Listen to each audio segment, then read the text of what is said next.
Welcome back, guys. Thank you so much for joining. Well, today I'm going to talk about ideas, ideas evaluation, and how we can start a business. Before we get into this starting, please don't worry about your ideas being stolen or your ideas being copied. It doesn't matter at all because ideas are worthless without execution. First, whatever idea you have, it must solve a pain or a problem in the market. So make sure you identify that pain or that problem in the market. And then you create a solution for that pain or the problem in the market. Second point, it's basically the numeric point, which in most cases it's missing.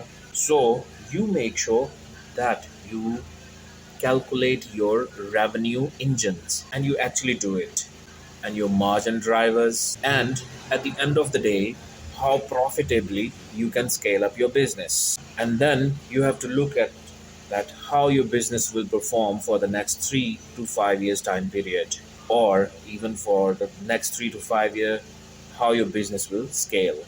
And obviously, you have to consider this point that what would happen with certain assumptions during this time period with your business. And then you can debate about those. When you have identified your assumptions, only then you can build a great forecast for the next 3 to 5 years. When you have identified your assumptions and you have made a very good debate about them, only then you will be able to forecast the next 3 to 5 years of your business.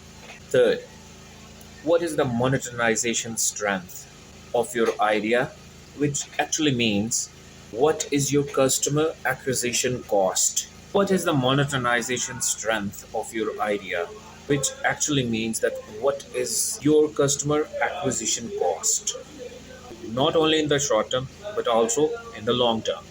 And in simple words, it means how much do you have to spend money to make money.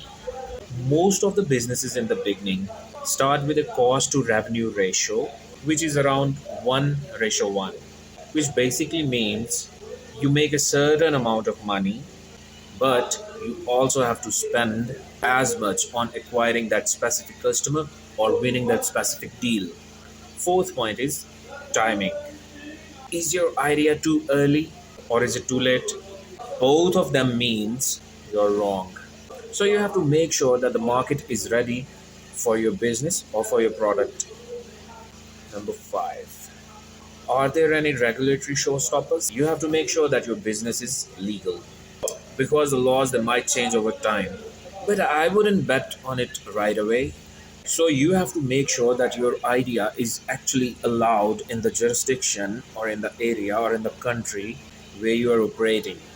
And you also have to think about that, are you really passionate about your idea? Is this going to keep you awake 20 out of 24 hours? And it's going to drive you towards your vision destination. So make sure you really, really love the product or the services or both which you are going to offer or are you offering. If you're not passionate about it, then that business probably will not succeed under your management.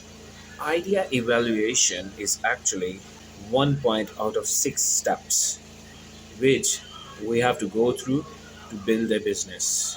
So, first of all, you need to define if you really have that entrepreneurial spirit, that risk taking behavior, that attitude, that risk taking potential in you. You are the type of the person who really wants to build a business. And when you have decided that, you go through the idea evaluation, which obviously also involves the idea generation process. The next step would be business planning. Business planning is all about numbers. How much will it cost? What is your revenue? What is your margin?